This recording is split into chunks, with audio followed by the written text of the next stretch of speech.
Uma das perguntas que muitos cristãos têm é se a ciência e a religião combinam. É um fato que existem religiosos que odeiam a ciência e também existem cientistas que odeiam a religião.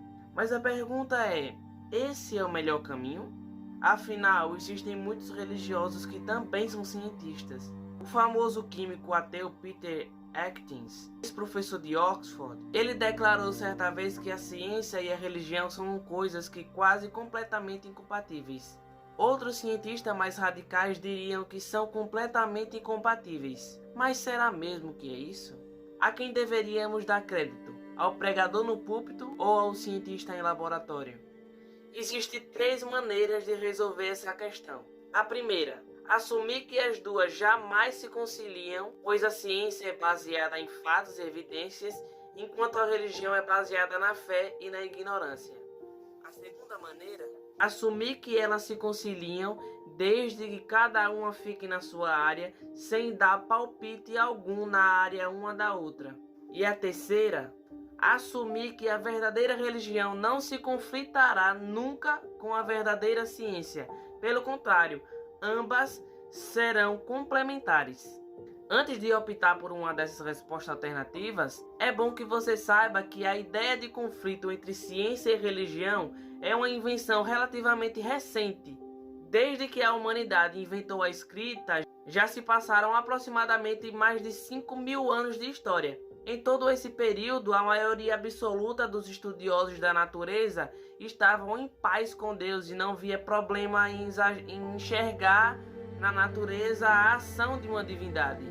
Mesmo quando nasceu a chamada ciência moderna no século XVI, ela ainda andava de mãos dadas com o Criador. Foi somente a partir de 1860 que pequenos grupos de cientistas liderados por Thomas Huxley eles se organizaram com o propósito de acabar com o domínio cultural do cristianismo, especialmente na Inglaterra. Quer ver um exemplo? Você já ouviu contarem que Colombo teve que convencer os monarcas espanhóis de que ele não iria cair no abismo se navegasse continuamente pelo horizonte. Isso sempre soou como uma boa história, mas hoje os historiadores reconhecem que isso é um mito. Isso nunca aconteceu. E quem criou ou pelo menos popularizou essa fantasia foram justamente dois autores, John Draper e Edward White. O propósito deles era desacreditar a religião das pessoas. Eles afirmavam que os cientistas diziam que a Terra era redonda, enquanto os teólogos ensinavam que a Terra era quadrada. White, diga-se de passagem, fundou a Universidade de Cornell, uma das primeiras instituições seculares do ensino da América. Milênios antes de toda essa polêmica de cientistas versus religião, os homens religiosos já investigavam a natureza de um modo científico. Sacerdotes egípcios, chineses e babilônicos desenvolveram tremendamente a matemática e a astronomia. É claro que eles não utilizavam o método científico que seria sistematizado somente na modernidade. Contudo, ninguém pode negar o avanço que eles fizeram em descobrir importantes leis da natureza. Além disso, o próprio método científico se deveu ao trabalho pioneiro dos religiosos islâmicos e, posteriormente, dos cristãos. A história confirma isso. Aquela que nós chamamos de ciência moderna surgiu com a Revolução Intelectual, ocorrida na Europa a partir do século XVI, e que também mudou os modos de compreensão do mundo ocidental. As raízes dessa revolução, é claro, recuam os acontecimentos importantes que marcaram a transição da Idade Média para a modernidade, especialmente o Renascimento, que tinha como principal conceito o racionalismo. Essa nova maneira de ver o mundo se tornou um desafio não necessariamente para a fé, mas para uma forma deturpada da religião da época, que trocava até mesmo os ensinos da Bíblia por explicações dogmáticas de líderes da igreja. Tanto os clérigos quanto a nobreza valiam-se de tradições humanas e crendices que não tinham sentido lógico. Deixavam de lado os princípios bíblicos. O resultado foi um período de profundas trevas morais, espirituais e culturais por toda a Europa.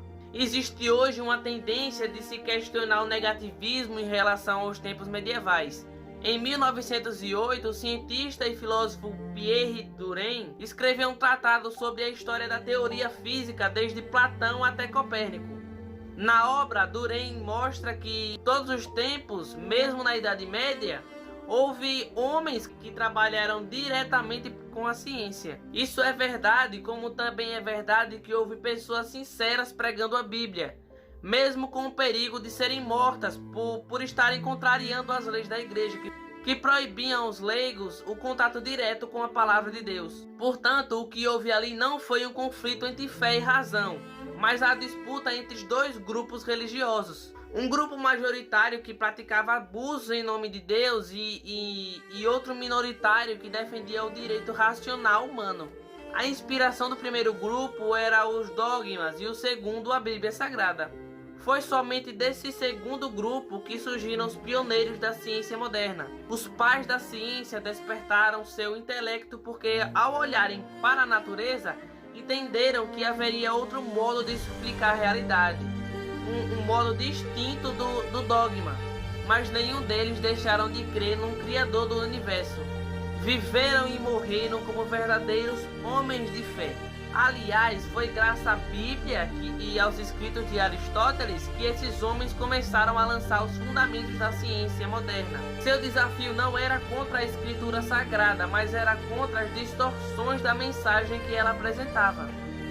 Eles sabiam que a Bíblia não era um livro de ciências no sentido moderno da palavra. Contudo, não escondiam suas convicções de que seriam a legítima palavra de Deus. É um fato que existem religiosos que odeiam a ciência e cientistas que odeiam a religião, mas esse não parece ser o melhor caminho. Tanto a religião quanto a ciência são tentativas humanas de encontrar respostas acerca da nossa própria existência. E Deus dá essas respostas, primeiramente pela Bíblia Sagrada, mas também através da natureza. Não todas as respostas, pois sempre haverá de ambos os lados espaço para dúvidas, mistérios e novas descobertas.